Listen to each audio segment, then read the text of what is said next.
الحمد للہ رب العالمین والصلاة والسلام علی اشرف الانبیاء والمرسلین اما بعد اعوذ باللہ من الشیطان الرجیم بسم اللہ الرحمن الرحیم رب اشرح لی صدری ویسر لی امری واحلل عقدۃ من لسانی یفقہوا قولی اللہم انفعنا بما علمتنا وعلمنا ما ينفعنا وزدنا علما فبشر عبادی الذین یستمعون القول فیتبعون احسنہ اولئک الذین ہداہم اللہ واولئک هم اولو الالباب اعوذ باللہ من الشیطان الرجیم بسم اللہ الرحمن الرحیم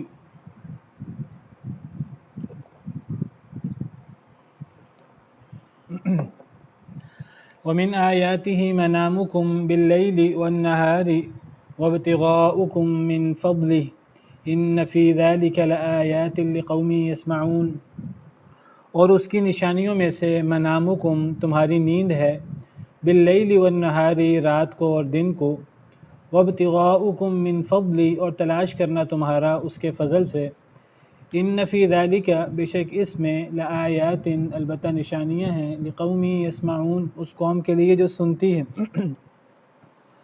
اللہ تعالیٰ اپنی بڑی بڑی نشانیاں بیان فرما رہے ہیں، اپنی عظمت کے دلائل جو در حقیقت اللہ کی توحید کے دلائل ہیں کہ اللہ ہی ربوبیت میں اکیلے ہیں، الوہیت میں اکیلے ہیں، اور اللہ اپنی اسماء و صفات میں خدائی اختیارات میں اکیلے ہیں، وحدہ لا شریک ہیں۔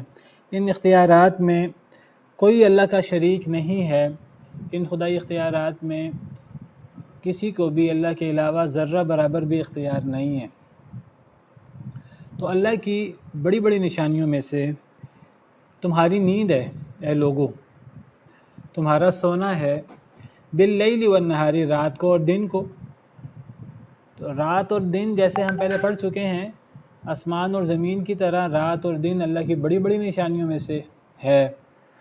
اور پھر رات میں اور دن میں سونا، یہ نیند اللہ کی بہت بڑی قدرت ہے، بہت بڑی نشانی ہے کہ دیکھیے انسان کیسے پورا دن انسان کام کرتا ہے، محنت مزدوری کرتا ہے،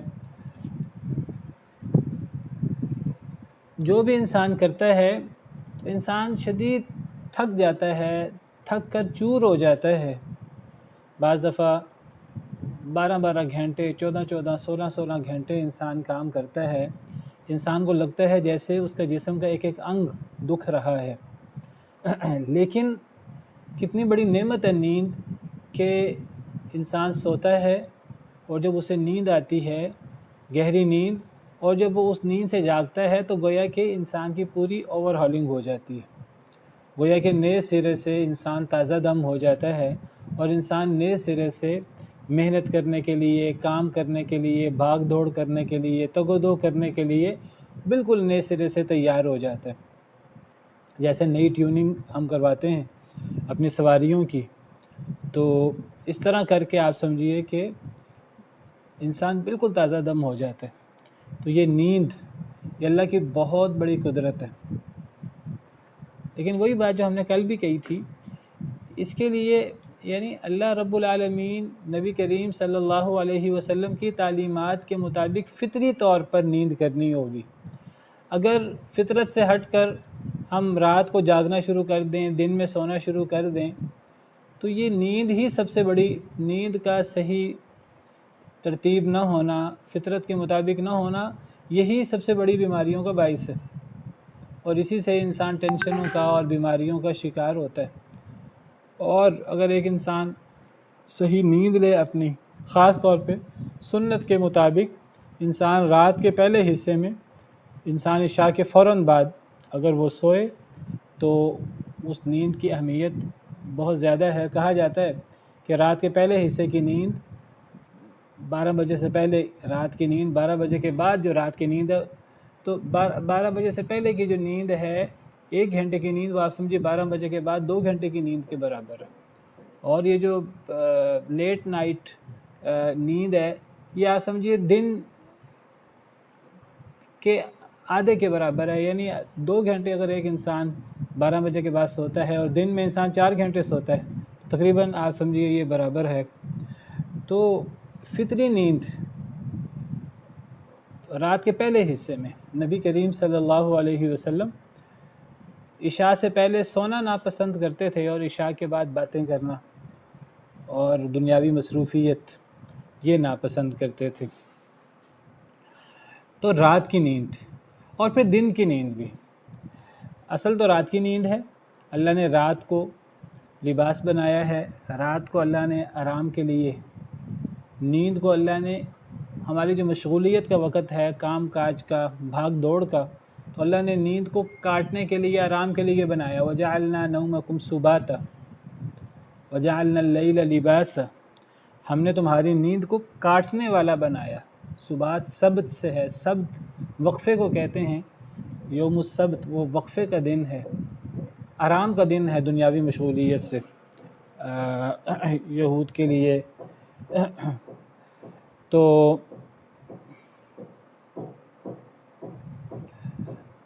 اصل تو رات کی نیند ہے۔ دن میں بھی کیلولا رکھا گیا ہے، دن کے وقت تھوڑا سونا، اس کے اپنے فوائد ہیں اور اس کی اپنی اہمیت ہے۔ اصل میں اگر ایک انسان رات سوئے، عشاء کے بعد فوری سو جائے، وہ نیند سب سے مفید ہے، سب سے فائدہ مند ہے، سب سے گہری نیند ہوتی ہے، اور وہ انسان کی صحت کے لیے، معدے کے لیے، پورے جسم کے لیے بہت فائدہ مند ہے۔ پھر انسان اگر رات اٹھے بھی، ایک مومن بندہ، اس کے لیے یہ ہے کہ وہ پوری رات سو کر نہ گزار دے، وہ رات کا کچھ حصہ یا اس کا ایک بڑا حصہ وہ بستر سے الگ ہو کر گزارے، قیام میں گزارے، دعاؤں میں گزارے۔ المستغفرین بالاسحار تتجافى جنوبهم عن المضاجع يدعون ربهم خوفا وطمعا، ان کے پہلو بستروں سے الگ رہتے ہیں، یہ اپنے رب کو پکارتے ہیں خوف کرتے ہوئے، امید کرتے ہوئے۔ نیک لوگوں کے اللہ صفات بیان کرتے ہیں، كانوا قليلا من الليل ما يهجعون، رات کا تھوڑا حصہ وہ آرام کیا کرتے تھے۔ تو اگر رات کے پہلے حصے میں سویا جائے اور پھر رات کا کچھ حصہ وہ قیام میں، دعاؤں میں، سجدے میں، عبادت میں گزارا جائے، اور پھر صبح نماز کے بعد نہ سویا جائے، جو اصل فطری طریقہ کار ہے۔ صبح نماز کے بعد سونا یہ برکت والا نہیں ہے۔ اگر صبح نماز کے بعد نماز پڑھ کے بھی کوئی سو جائے، چاہے وہ اہتمام سے نماز پڑھے، تو یہ اس میں بھی برکت نہیں ہے۔ اصل برکت یہ ہے کہ ایک انسان جو ہے وہ صبح نماز کے بعد اس کے ذکر و اذکار کرے اور اپنی مشغولیت شروع کر دے، تو پھر دن میں سونے کی ضرورت ہوتی ہے۔ ظہر سے پہلے آدھا گھنٹہ کہہ لیجیے، یا ظہر کے بعد 15-20 منٹ، آدھا گھنٹہ 40 منٹ، یہ سونا بہت مفید ہے۔ اسلام تو اس کو آج سے 1500 سال پہلے بہت مفید کہتا ہے، اور اب تو سائنس بھی بتاتی ہے، اور اب تو غیر مسلموں نے بھی اپنے ورکرز کے لیے اور اپنے ورکرز سے زیادہ کام لینے کے لیے اور ان کو تھکاوٹ سے بچانے کے لیے، کہ وہ دن کے اندر جو 8 گھنٹے 9 گھنٹے ان سے کام لیتے ہیں، ان کے کام کے اندر زیادہ ایفیشنسی، زیادہ وہ چاق و چوبند کیسے ہو سکتے ہیں، زیادہ حاضر دماغ کے ساتھ، زیادہ دل جمی کے ساتھ وہ کیسے کام کر سکتے ہیں۔ تو کہا جاتا ہے کہ انہوں نے، ملٹی نیشنل کمپنیوں نے، چائنا میں، یورپ وغیرہ میں، انہوں نے سسٹم بنایا ہے، بڑی بڑی کمپنیوں نے، کہ وہ دوپہر کو تھوڑا سا انہیں وقفہ دیتے ہیں سونے کے لیے۔ باقاعدہ ان کو کہا جاتا ہے، ترغیب دی جاتی ہے کہ اپنی کرسیوں پہ بیٹھے بیٹھے آدھا گھنٹہ 40 منٹ وہ کچھ دیر کے لیے سوئیں۔ تو یہ بہت فائدہ مند ہے دوبارہ انسان کو چاق و چوبند کرنے کے لیے، اور دوبارہ دل جمی کے لیے بہت بہت فائدہ مند ہے۔ تو بہرحال یہ جو دن کی نیند ہے، قیلولہ، اس کی اتنی اہمیت ہے، نبی صلی اللہ علیہ وسلم نے ترغیب دلائی قیلولہ کرنے کی، دن کی نیند کی۔ آپ نے فرمایا قیلولہ کیا کرو، شیطان قیلولہ نہیں کرتا، صحیح حدیث مبارکہ ہے، یعنی آپ کی ترغیب ہے۔ آپ نے فرمایا کہ قیلولہ کرنا چاہیے مسلمانوں کو، اللہ رسول کے ماننے والوں کو۔ ہمیں اپنے اداروں کے اندر ایسا سسٹم بنانا چاہیے، اگر ہم خود ذمہ دار نہیں ہیں تو ہم ذمہ داروں کو توجہ دلائیں، یا اگر ہم خود ذمہ دار ہیں تو ہم ایسا سسٹم بنائیں کہ قیلولہ کے لیے وقت نکالیں۔ تو رات کی نیند اور دن کی نیند سے مراد یہ نیند ہے. اور یہ قیلولہ کی اتنی اہمیت ہے کہ اللہ نے اہل جنت کو جو انعامات اللہ نے جن کا ذکر فرمایا ہے اس میں قیلولہ کا ذکر بھی فرمایا ہے. اصحاب الجنت خیر، وہ کیا قرآن کی آیت ہے، مستقرا و احسن مقیلا. اگرچہ وہاں قیلولہ یا نیند مراد نہیں ہے، جنت میں نیند نہیں ہوگی اہل جنت کے لیے، کیونکہ نیند موت کی بہن ہے. اہل جنت سوئیں گے نہیں.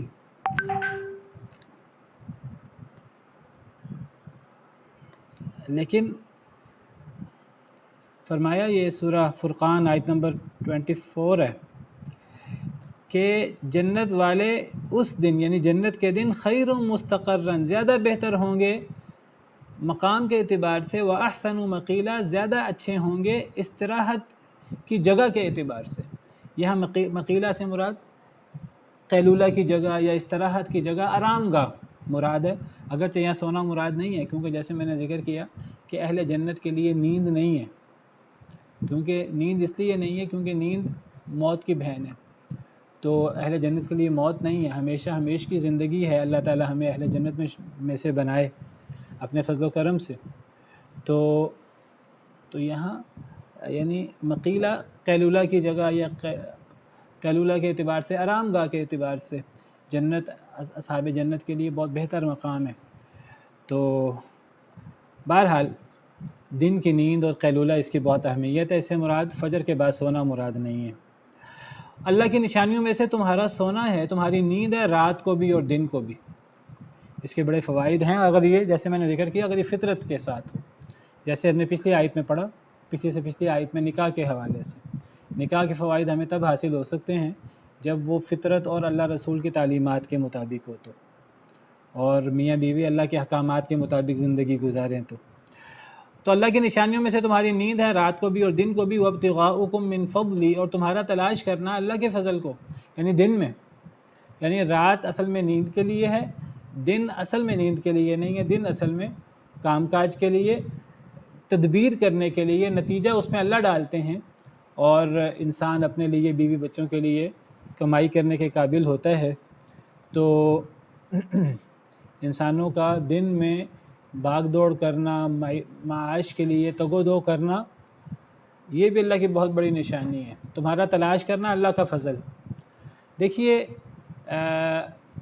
اپنے لیے، بیوی بچوں کے لیے کمائی کرنا، ہم بعض بار سمجھتے ہیں کہ کمائی دنیا کی چیز ہے، دنیاوی چیز ہے. اگر یہ اللہ رسول کی تعلیمات کے مطابق ہو تو یہ دین بن جاتی ہے اور یہ اللہ کا فضل بن جاتی ہے. اور آپ قرآن کریم کا مطالعہ کریں، قرآن کریم میں اکثر اللہ تعالیٰ مال کو اور تجارت کو، ان کو اللہ تعالیٰ کبھی خیر کہتے ہیں، کبھی انہیں اللہ فضل قرار دیتے ہیں. اللہ کہتے ہیں میرا فضل ہے. یہاں بھی اللہ نے یہ مال کمانے کو اور معیشت کے لیے ایک دوڑ دھوپ کو اپنا فضل قرار دیا. اور اللہ فرماتے ہیں کہ اللہ کی بڑی نشانیوں میں سے تمہاری نیند ہے، رات کی بھی اور دن کی بھی، اور تمہارا تلاش کرنا اللہ کا فضل. یعنی یہاں اللہ کا فضل تلاش کرنے سے کیا مراد ہے دن میں؟ یعنی معیشت کے لیے بھاگ دوڑ. تو اگر یہ بھاگ دوڑ معیشت کے لیے، اپنے لیے، بیوی بچوں کے لیے یہ بھاگ دوڑ کرتا ہے ایک مرد، تو اور وہ دین کے احکامات کے مطابق وہ بھاگ دوڑ کرتا ہے، اس میں اللہ رسول کے نافرمانی نہیں کرتا، تو یہ اللہ کی بہت بڑی نشانی ہے اور اللہ کا بہت بڑا فضل ہے. اسی طرح قرآن میں مال کو خیر قرار دیا گیا، ایک نہیں کئی جگہ پر. کتب علیکم اذا حضر احدکم الموت ان ترک خیرا الوصیہ، تم پر فرض کیا گیا ہے اگر تم میں سے کسی ایک کو موت آ جائے، اگر وہ خیر چھوڑے یعنی مال چھوڑے، ان ترک خیرا، اگر وہ مال چھوڑے تو اس کے لیے فرض کیا گیا کہ وہ وصیت کرے. سورہ بقرہ کی یہ آیت ہے. تو یہاں خیرن مال کو خیر قرار دیا گیا. یہاں وابتغاؤکم من فضلی، اللہ کا فضل تلاش کرنا. یہاں فضل سے مراد روزی روٹی کے لیے تگ و دو کرنا، تدبیر کرنا. اور ظاہری بات ہے اس میں اگر ایک انسان خیانت کرے، اللہ رسول کے نافرمانی کرے، تو اللہ کا فضل کیسے بنے گا؟ وہ اللہ کا فضل تب ہی بنے گا جب وہ اللہ رسول کی تعلیمات کے مطابق ہو. تو مقصد نیک ہو تو روزی روٹی کمانا بھی یہ بھی عبادت بن جاتا ہے. میاں بیوی کے آپس کے معاملات یہ بھی عبادت بن جاتے ہیں. بلکہ میاں بیوی کا تعلق، نبی صلی اللہ علیہ وسلم نے فرمایا کہ ایک انسان بیوی بچوں پر خرچ کرتا ہے یہ بھی صدقہ ہے. ایک انسان بیوی بچوں سے، ماں باپ سے، اپنے رشتہ داروں سے، بہن بھائیوں سے اچھی بات کرتا ہے یہ بھی صدقہ ہے. بلکہ ایک انسان اپنی بیوی سے تعلق قائم کرتا ہے، وفی بضع احدکم صدقہ، یہ بھی صدقہ بن جاتا ہے. تو بہرحال یہ اللہ کی بڑی بڑی نشانیاں ہیں، تمہارا رات کو سونا اور دن کو، اور تمہارا تلاش کرنا اللہ کے فضل کو. ان فی ذلک لآیات لقوم یسمعون، بے شک اس میں البتہ نشانیاں ہیں، نشانیاں ایک نہیں بہت ساری نشانیاں ہیں. لقوم یسمعون، اس قوم کے لیے جو سنتی ہے. کیا مطلب جو سنتی ہے؟ یعنی جو سنتے ہیں، جن کے کان کام کرتے ہیں ان کے لیے نشانیاں ہیں. جن کے کام نہیں کرتے، جو بہرے ہیں، ان کے لیے نشانیاں نہیں ہیں. یہاں سننے سے کیا مراد ہے؟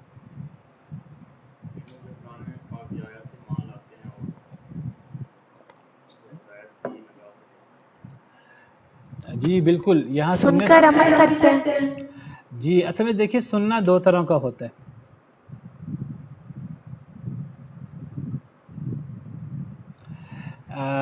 سننا دو طرح کا ہوتا ہے، میں ذکر کر رہا تھا. ایک ہوتا ہے سننا کہ انسان کو اللہ نے کان دیا ہے، انسان کان سے سنتا ہے. ایک تو وہ ہے وہ اللہ کے نافرمانی کی بات سنے. وہ ہم پڑھ چکے ہیں کئی مرتبہ، اللہ کے نافرمانی کی بات سننا، گانا شانا اور اس قسم کی چیزیں، گالم گلوچ اور الٹی سیدھی باتیں سننا، یہ تو ایسے ہے جیسے ایک انسان بہرا ہے. اس پر کئی دفعہ تفصیل سے بات ہو چکی ہے. اچھا، دین کی بات سننا، حق بات سننا، قرآن کی آیات سننا، واعظ و نصیحت سننا، یہ بھی دو طرح کا ہوتا ہے. ایک تو ہے نا کہ ہم سنیں ہی غلط چیز، وہ تو سننا ہے ہی نہیں، وہ تو بہرا پن ہے. جیسے اس پہ تفصیل سے بات، صم بکم عمی فہم لا یرجعون. لیکن ایک ہے کہ قرآن سننا یا واعظ سننا، یہ بھی دو طرح کا ہوتا ہے. ایک انسان قرآن سنتا ہے، واعظ سنتا ہے، لیکن سنی انسنی کر دیتا ہے.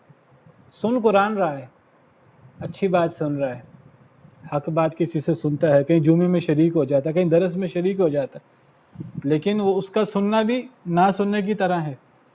اب وہ غلط بات نہیں سن رہا، گانے نہیں سن رہا، اللہ کے نافرمانی نہیں سن رہا، سن حق بات رہا ہے، لیکن وہ سننا نہ سننا برابر ہے. یہ سننا نہ سننے کی طرح ہے. اور ایک سننا وہ ہے کہ انسان سنتا ہے اور سن کر اثر لیتا ہے، غور کرتا ہے، اس کو سمجھ آتی ہے، اللہ اس کا ذہن کھولتے ہیں، وہ دل تک اترتا ہے، اور پھر وہ انسان اس کو اپنا عقیدہ اور ایمان بناتا ہے، انسان کو اس سے فائدہ حاصل ہوتا ہے، پھر انسان اس کے مطابق عمل کرتا ہے. یہ اس سننے میں اور پہلے سننے میں، حالانکہ دونوں قرآن سن رہے ہیں، دونوں واعظ سن رہے ہیں. بعض دفعہ ایک ہی واعظ کو دو لوگ سن رہے ہوتے ہیں، ایک کے آنکھوں سے آنسو جاری ہو رہے ہوتے ہیں، اور دوسرا بندہ وہ سنتے سنتے کہیں کا کہیں پہنچا ہوتا ہے. تو زمین و آسمان کا فرق ہے دونوں سننا میں.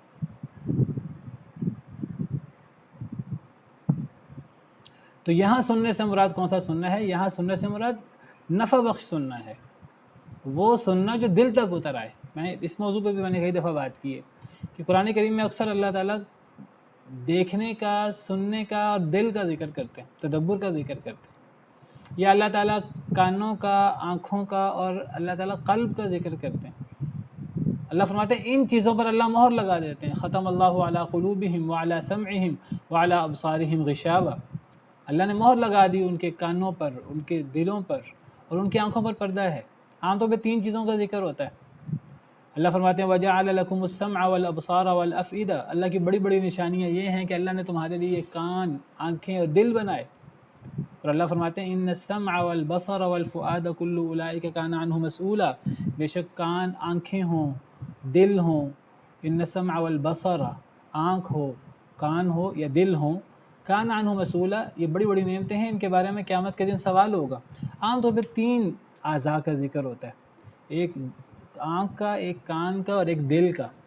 اصل میں آنکھ دیکھتی ہے حق کو، دیکھنے میں بھی فرق ہوتا ہے. ایک دیکھنا ہوتا ہے جیسے ایک بت، ایک بے جان، ہمیں اس کی آنکھ بھی موجود ہے، لیکن ایک بے جان، ایک بت کی آنکھ کچھ نہیں دیکھتی.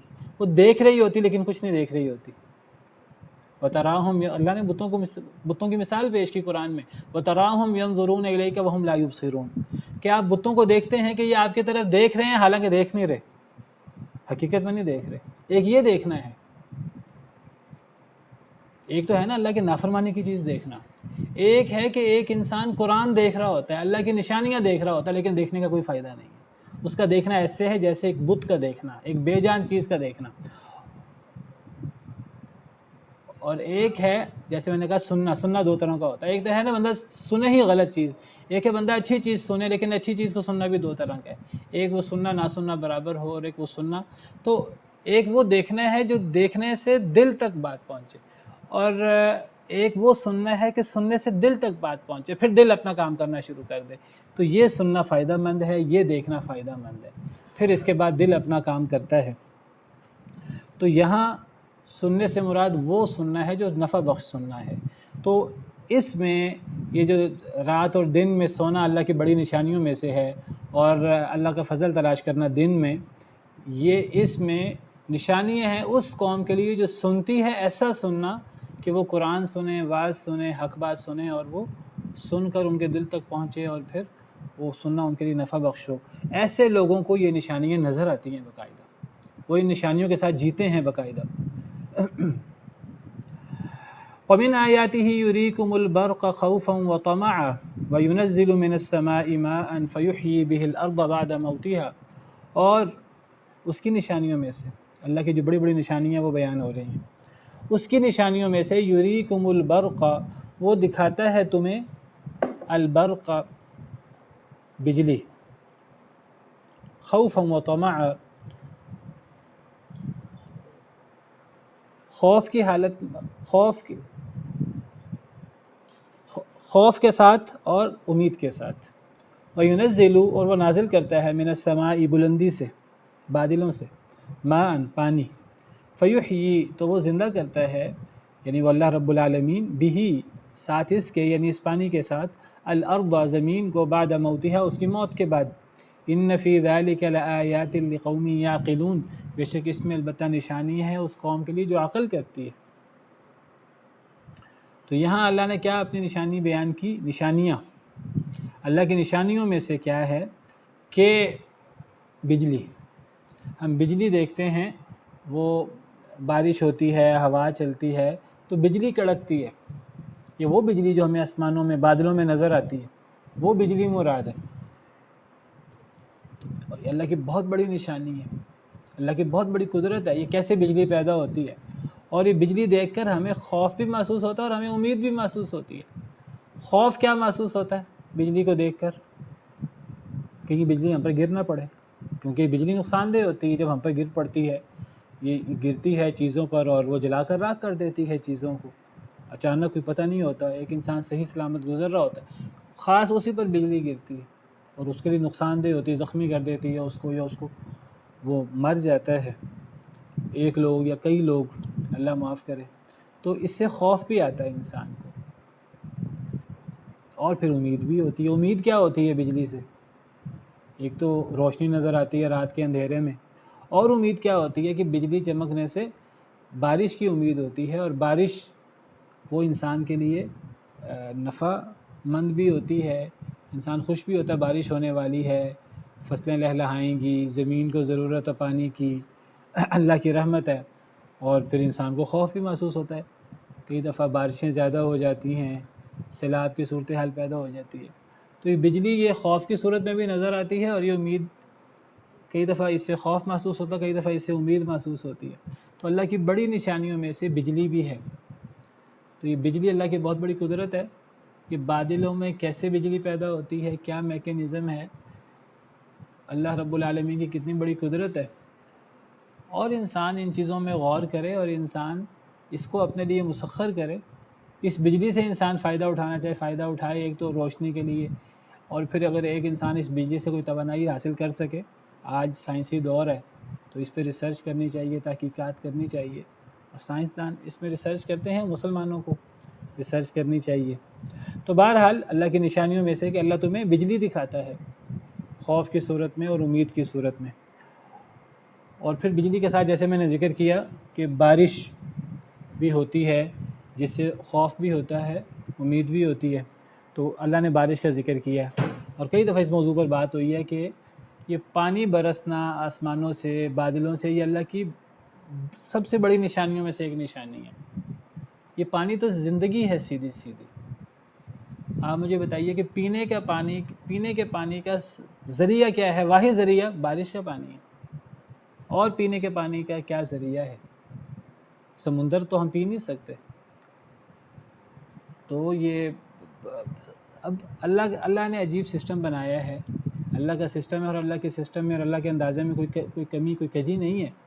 کیسے سمندر سے پانی جو ہے وہ بخارات بن کے اڑتا ہے، وہ پانی جو ہمارے لیے پینے کے قابل نہیں ہے، ہم پی نہیں سکتے۔ ایک انسان سمندر میں، اللہ معاف کرے، اگر اس کا خوراک ختم ہو جائے یا بھٹک نکلے، وہ طوفانوں کا شکار ہو جائے، تو انسان پانی نہ ہو تو انسان زندہ نہیں رہ سکتا، کھانا نہ ہو انسان زندہ نہیں رہ سکتا۔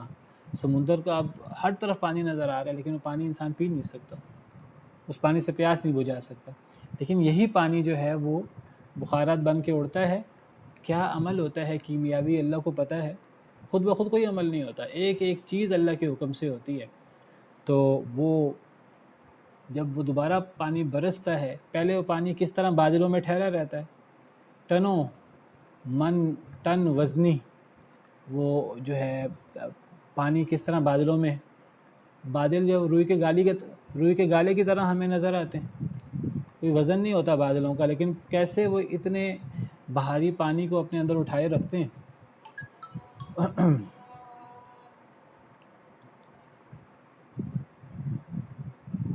اللہ تعالیٰ فرماتے ہیں کہ یہ جو بادل ہیں یہ بہت بوجھل بادل ہوتے ہیں، ان بادلوں کا بہت بڑا وزن ہوتا ہے جب اس کے اندر خاص طور پہ پانی ہو۔ تو کیسے یہ بادل اپنے اندر پانی سمیٹے رکھتے ہیں، اور جب اللہ کا حکم ہوتا ہے، اور جہاں اللہ کا حکم ہوتا ہے وہاں وہ پانی برستا ہے، اور اتنا برستا ہے جتنا اللہ کا حکم ہوتا ہے، اور اسی جگہ پر برستا ہے جہاں اللہ کا حکم ہوتا ہے۔ پورے حساب کے ساتھ یہ پانی نازل ہوتا ہے، اور جو پانی نازل ہوتا ہے اللہ نے پہلے سارا اللہ کو اندازہ ہے کہ کہاں اس پانی نے اترنا ہے، اللہ کے حکم سے پانی اترتا ہے، کتنا پانی اترنا ہے، کس پانی سے کتنا فائدہ ہونا ہے، اور کون سا پانی جو ہے وہ زمین میں جذب ہو جانا ہے، کون سا پانی زمین میں جذب نہیں ہونا، اور کون سا پانی دریاؤں میں چلے جانا ہے، کون سا پانی سمندروں میں چلے جانا ہے، کون سا پانی زمین کے اندر چلے جانا ہے، اور زمین کے اندر پانی میں اس نے شامل ہو جانا ہے، اور اسی پانی کو لوگ استعمال کرتے ہیں پھر پینے کے لیے۔ اور یہی پانی جو ہے وہ مردہ زمین کو زندہ کرتا ہے۔ فَيُحْيِي بِهِ الْأَرْضَ بَعْدَ مَوْتِهَا، اسی سے ساری کاشت ہوتی ہے، فصلیں اور باغات، تو زندہ کرتا ہے وہ اس کے ذریعے زمین کو اس کی موت کے بعد۔ تو یہ پانی زندگی ہے سیدھی سیدھی۔ اللہ تعالیٰ نے قرآن کریم میں کئی جگہ پر اس پانی کا ذکر فرمایا ہے، اور اللہ نے اس پر بڑا غور کرنے کی دعوت دی ہے۔ أَفَرَأَيْتُمُ الْمَاءَ الَّذِي تَشْرَبُونَ، کیا تم نے اس پانی کو دیکھا ہے جو پانی تم پیتے ہو؟ أَأَنْتُمْ أَنزَلْتُمُوهُ مِنَ الْمُزْنِ أَمْ نَحْنُ الْمُنزِلُونَ، کیا اس پانی کو بادلوں سے تم نے اتارا ہے کہ ہم اتارنے والے ہیں؟ لَوْ نَشَاءُ جَعَلْنَاهُ أُجَاجًا، اگر ہم چاہتے تو ہم اس پانی کو بھی کھارا بنا دیتے، سمندر کے پانی کی طرح، لیکن یہ پانی تو میٹھا ہوتا ہے، یہ پانی تو کھارا نہیں ہوتا، یہ تو عذباً فرات سائغ شرابہ، یہ تو میٹھا پانی ہے اور پینے کے قابل پانی ہے۔ اللہ فرماتے ہیں اگر ہم چاہیں تو اسے بھی ہم کڑوا پانی بنا دیتے۔ لو نشاء جعلناہ اجاجا فلولا تشکرون، تم شکر ادا کیوں نہیں کرتے؟ بہت بڑی قدرت ہے اللہ کی یہ پانی۔ ہم نہ اس پانی کو اتار سکتے ہیں، نہ پوری طرح اس پانی کو ہم ذخیرہ کر سکتے ہیں۔ اللہ تعالیٰ تو یہ بھی فرماتے ہیں کہ وما انتم لہ بخازنین فاسکناہ فی الارض، اس پانی کو زمین کے اندر جگہ بھی ہم دیتے ہیں۔ اللہ فرماتے ہیں وما انتم لہ بخازنین، تم تو صحیح طرح اس پانی کو محفوظ بھی نہیں کر سکتے۔ لیکن بہرحال انسان کا کام یہ ہے، اللہ نے انسان کو ذہن دی ہے، عقل دی ہے، انسان بارش ہوتی ہے، جس طرح انسان اس بارش کے پانی کو فصل کے لیے، باغات کے لیے استعمال کرتا ہے، جس طرح انسان اس پانی کو محفوظ کر کے جس حد تک نہروں میں، تالابوں میں انسان محفوظ کر کے انسان ڈیم کی صورت میں اس سے فائدہ اٹھاتا ہے، اس طرح انسان اس کو جو ہے وہ محفوظ کرے ایسے دنوں کے لیے جن دنوں میں بارش نہیں ہوتی۔ انسان سال ہر سال فصل کے لیے انسان اس پانی کو ذخیرہ کرے، تو اس کے لیے ہمیں سسٹم بنانا چاہیے، اور یہ سسٹم بنانا کوئی اللہ تعالیٰ پر توکل کے منافی نہیں ہے۔ تدبیر انسان کو کرنی چاہیے، لیکن نتائج سارے اللہ پر امید رکھنی چاہیے، لیکن انسان کو تدبیر پوری کرنی چاہیے اپنی۔ ہاں، انسان تدبیر کوئی نہ کرے اور انسان کہے کہ جی اللہ پہ توکل ہے، خود بخود ہی فصلوں کے لیے پانی ہو جائے گا، خود بخود ہی پانی سے ہم محفوظ بھی رہیں گے۔ دیکھیے پاکستان میں پانی کی بہت زیادہ قلت ہے، لیکن عجیب ہے کہ جتنی زیادہ قلت پانی کی ہمارے ہاں ہے، اتنا زیادہ ہمارے ہاں سیلاب بھی آتے ہیں۔ یہ مس مینجمنٹ ہے۔ ہماری ساری توجہ جو ہے وہ آبادی کو کنٹرول کرنے میں اور ان چیزوں کی طرف ہے جو اصل کرنے کا کام ہے وہ ہم کرتے ہی نہیں۔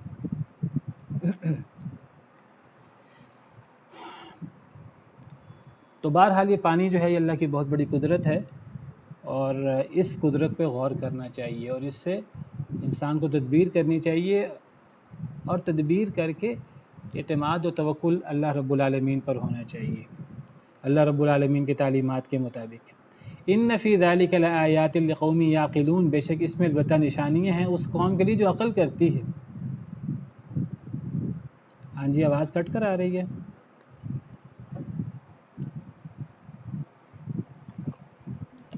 میرے پاس کافی کٹ رہی ہے، باقی ہو سکتا ہے میرے پاس پرابلم ہو۔ جی استاد کو ٹھیک آ رہی ہے۔ تو فرمایا کہ اللہ کی بڑی بڑی نشانیوں میں سے ایک تو بجلی ہے، اللہ ہمیں دکھاتے ہیں خوف کے ساتھ اور امید کے ساتھ، اور اللہ بلندی سے پانی نازل کرتے ہیں، اور اس کے ذریعے اللہ تعالیٰ زمین کو اس کی موت کے بعد زندہ کرتے ہیں۔ اور پھر اللہ فرماتے ہیں اس میں البتہ نشانیاں ہیں اس قوم کے لیے جو عقل کرتی ہے۔ تو اس آیت کریمہ میں عقل کرنے والوں کے لیے نشانیاں اللہ نے بیان فرمائی ہیں۔ پچھلی آیت کریمہ میں اللہ نے سننے والوں کا ذکر فرمایا تھا، جو سنتے ہیں، اور میں نے ذکر کیا تھا سننے سے مراد وہ سننا ہے جو نفع بخش ہو۔ تو اس آیت کریمہ میں اللہ فرماتے ہیں جو لوگ عقل کرتے ہیں، جو عقل سلیم کے مالک ہیں۔ کچھ لوگ ہیں جو بڑے ذہین ہوتے ہیں، اپنی طرف سے بڑے، اپنے تئیں وہ اپنے آپ کو بڑا عقل مند سمجھتے ہیں، لیکن وہ ان کی عقل ایسی ہوتی ہے کہ وہ اللہ کی ایک قدرت بھی پہچان نہیں پاتے، اللہ کی ایک عظمت پہچان نہیں پاتے، اور وہ اللہ کے ساتھ غیر اللہ کو شریک بنائے رہتے ہیں۔ مجھے آپ بتائیے کہ جو شخص اللہ کے ساتھ غیر اللہ کو، اللہ کی مخلوق کو اللہ کے برابر کر دے، اس سے بڑا بے وقوف کون ہوگا؟ یاد رکھیے کہ سب سے بڑا عقل مند مومن ہوتا ہے۔ جو بندہ مومن نہیں ہے، کافر ہے یا منافق ہے، منکر ہے اللہ رب العالمین کا، اس کا عقل و خرد سے کیا واسطہ ہو سکتا ہے؟ کوئی واسطہ نہیں ہے۔ عقل مند صرف وہی ہے جو ایمان والا ہے۔ فاتقوا اللہ یا اولی الالباب الذین آمنوا، اللہ سے ڈر جاؤ اے عقل مندو، اے وہ لوگوں جو ایمان لائے ہو۔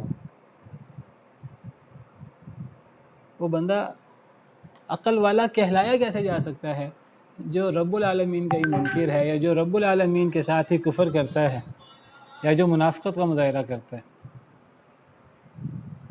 تو جو عقل کرتا ہے، حقیقی عقل سلیم کا مالک ہے، وہی ان نشانیوں کو سمجھ پاتا ہے۔ کوئی یہ نہ سمجھے مجھے اللہ کی نشانیاں سمجھ نہیں آ رہی تو اللہ کی یہ جو نشانیاں ہیں، یہ جو اللہ کے دلائل ہیں، ان میں کوئی کمی ہے۔ اللہ کے دلائل میں کوئی کمی نہیں ہے، ان نشانیوں میں کوئی کمی نہیں ہے، کمی ہمارے اندر ہے۔ ہم غور نہیں کر پاتے، ہم اپنے اعضاء سے وہ فائدہ نہیں اٹھا پاتے جو ہمیں اٹھانا چاہیے۔ ہماری عقل سلیم نہیں ہے، ہم بہت شاطر، بہت چال باز ہو سکتے ہیں، لیکن ہم عقل مند نہیں ہیں اگر ہم اپنے رب کو ہی نہیں پہچان سکتے۔ ہمارے اندر عقل نہیں ہے ذرا برابر بھی۔ تو جو عقل رکھتا ہے اس کو یہ اللہ کی نشانیاں نظر آتی ہیں، اس کو محسوس کرتا ہے، ایک ایک چیز میں اللہ کی نشانی کو محسوس کرتا ہے۔ وفی کل شیء لہ آیہ تدل علی انہ واحد، ہر شے میں نشانی ہے جو اللہ کے ایک ہونے پر دلالت کرتی ہے۔ دیکھنے والی آنکھ چاہیے، سننے والے کان چاہیے، عقل کرنے والا دل چاہیے اس کے لیے۔ پچھلی آیت میں سننے کی بات ہے، نفع بخش سننا، اس آیت کریمہ میں عقل کرنے کی بات ہے۔ یہ عقل کرنے والوں کو یہ چیزیں سمجھ آتی ہیں، عام بندے کو سمجھ ہی نہیں آتی، چاہے وہ دنیاوی اعتبار سے کتنا ہی پڑھا لکھا اور کتنا ہی وہ ذہین اور کتنا ہی وہ پی ایچ ڈی اور سائنسدان اور ڈاکٹر اور حکمران اور شمار نہیں ہوتا۔ ومن آیاتہ ان تقوم السماء والارض بامرہ، اس پہ ذرا غور کیجئے۔ اور اللہ کی نشانیوں میں سے یہ کہ قائم ہے آسمان اور زمین اس کے حکم سے۔ یہ کتنی بڑی نشانی ہے اللہ کی، کوئی انسان غور کرے تو۔ اللہ نے صرف زمین و آسمان کو پیدا نہیں کیا، پچھلی آیات میں ہم نے پڑھا ومن آیاتہ خلق السماوات والارض، اللہ کی بڑی بڑی نشانیوں میں سے زمین و آسمان کی تخلیق، اور میں نے ذکر کیا آپ کے سامنے کہ اللہ کی سب سے بڑی نشانیوں میں سے زمین و آسمان کی تخلیق ہے۔ عام طور پہ جب اللہ اپنی نشانیوں کا ذکر کرتے ہیں تو زیادہ تر پہلے اللہ زمین و آسمان کی تخلیق کا ذکر کرتے ہیں۔ سورہ بقرہ میں اللہ نے ایک جگہ پر 7 بڑی بڑی نشانیاں بیان فرمائیں، وہ ایک ہی آیت میں، تو اس کی ابتدا بھی اللہ نے زمین و آسمان کی تخلیق سے کی ہے۔ ان فی خلق السماوات والارض واختلاف اللیل والنہار والفلک التی تجری فی البحر بما ينفع الناس وما انزل اللہ من السماء من ماء فاحیا به الارض بعد موتها وتصریف الریاح والسحاب المسخر بین السماء والارض لآیات لقوم یعقلون۔ یہ سورہ بقرہ کی آیت نمبر 164 ہے۔ اس میں اللہ نے 7 بڑی بڑی نشانیاں بیان فرمائی ہیں، اور اس میں بھی سب سے پہلے زمین و آسمان کی تخلیق کا ذکر ہے۔ زمین و آسمان کی تخلیق، رات اور دن کا آنا جانا، کشتی جو سمندر میں چلتی ہے لوگوں کو نفع دیتی ہے، آسمان سے جو اللہ نے پانی نازل کیا، یہ بڑی بڑی نشانی ہے۔ اس پانی سے اللہ نے زمین کو اس کی موت کے بعد زندہ کیا، پھر اللہ نے جو ہر قسم کے جانور پھیلا دیے، اور پھر یہ جو ہواؤں کا چلنا ہے، اور پھر یہ جو بادل مسخر ہے آسمان و زمین کے درمیان، یہ 7 نشانیاں بڑی بڑی۔ آسمان کی تخلیق، زمین کی تخلیق، رات اور دن کا آنا جانا 3، چوتھی کشتی، پانچواں پانی، چھٹا ہر قسم کے یہ جو جانور اللہ نے پھیلا دیے، بلکہ زمین و آسمان کی تخلیق دونوں مل کر ایک کر لیں، رات اور دن کا آنا جانا 2 کر لیں، کشتی تیسری نشانی، چوتھی نشانی پانی آسمان سے جو اترتا ہے، 5ویں نشانی جو اللہ نے ہر قسم کے جانور پیدا کر دی، ہر قسم کی چیز زمین میں جاندار پھیلا دی، اور چھٹی نشانی ہوائیں، اور 7ویں نشانی یہ جو بادل مسخر ہیں آسمان و زمین کے درمیان۔ تو یہ 7 بڑی بڑی نشانیاں اللہ نے بیان فرمائی، لیکن یہ سب نشانیاں کس کو سمجھ آتی ہیں؟ عقل کرنے والوں کو سمجھ آتی ہیں۔ تو یہ نشانیاں ہم نے پیچھے پڑھی، زمین و آسمان کی تخلیق۔ اب اللہ زمین و آسمان کو ایک اور انداز سے نشانی کے طور پہ پیش کر رہے ہیں۔ یہ کیا نشانی ہے؟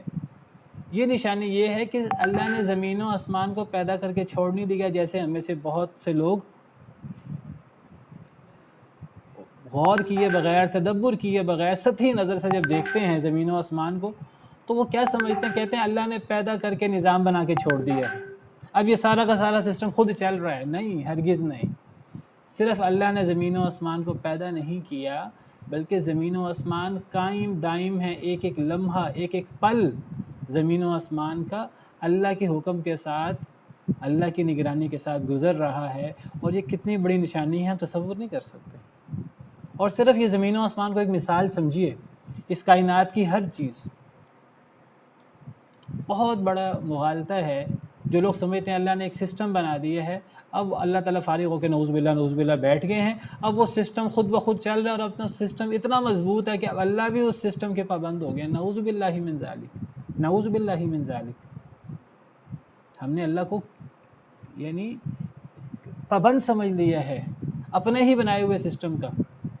بہت سارے لوگ، اللہ معاف کرے، وہ اللہ کی عظمت کے قائل بھی ہیں ایک طرف سے، اور ایک طرف سے اللہ کو مجبور محض بھی سمجھتے ہیں کہ معجزات کا انکار کرتے ہیں۔ مسلمان کہلانے والے اپنے آپ کو معجزات کا انکار کرتے ہیں۔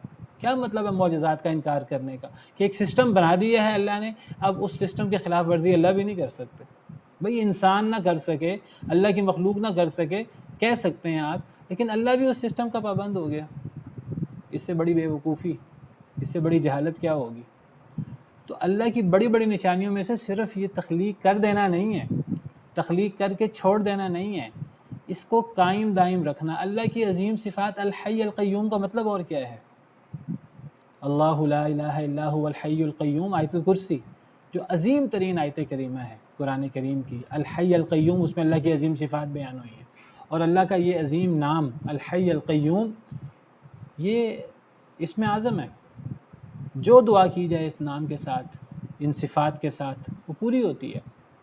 نبی صلی اللہ علیہ وسلم فرمایا اللہ کا اسم اعظم 3 آیات میں ہے قرآن کریم کی، اور 3 آیات میں سے ایک آیت الکرسی ہے، ایک سورہ آل عمران کی شروع کی آیت الف لام میم اللہ لا الہ الا هو الحی القیوم، اور سورہ طٰہٰ کی آیت وعنت الوجوہ للحی القیوم۔ علماء کہتے ہیں تینوں آیتوں کے اندر وجہ مشترک الحی القیوم ہے۔ 3 آیتیں نبی صلی اللہ علیہ وسلم نے باقاعدہ پڑھ کے بتائی ہیں، فرمایا ان 3 آیتوں کے اندر اللہ کا اسم اعظم ہے، انسان جو دعا کرے دعا قبول ہوتی ہے۔ صحیح حدیث مبارک ہے۔ الحی القیوم، الحی کیا ہے؟ جو خود قائم دائم ہے، جو خود زندہ ہے۔ القیوم کیا ہے؟ دوسروں کو پیدا کر کے انہیں قائم رکھے ہوئے ہے ہر لمحہ۔ بہت بڑا مغالطہ ہے کہ اللہ نے پیدا کر کے یا تقدیر بنا کے نظام بنا کے چھوڑ دیا، تو کل یوم ہوا فی شأن کا کیا مطلب ہے؟ یسألہ من فی السماوات والارض، زمین و آسمان کی ہر شے اللہ سے سوال کرتی ہے، اور اللہ جواب دیتے ہیں، اللہ حاجتیں پوری کر رہے ہیں، ہر وقت اللہ کسی نہ کسی کام میں ہے۔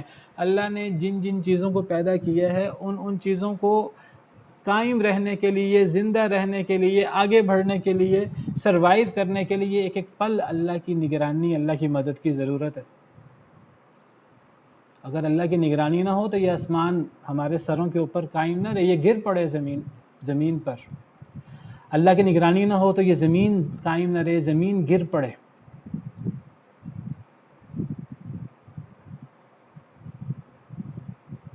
اللہ تعالیٰ فرماتے ہیں ان اللہ یمسک السماوات والارض ان تزولا، اللہ نے صرف زمین و آسمان کو پیدا نہیں کیا، اللہ نے زمین و آسمان کا تھاما ہوا ہے کہیں یہ گر نہ پڑیں، دونوں، زمین بھی اور آسمان بھی۔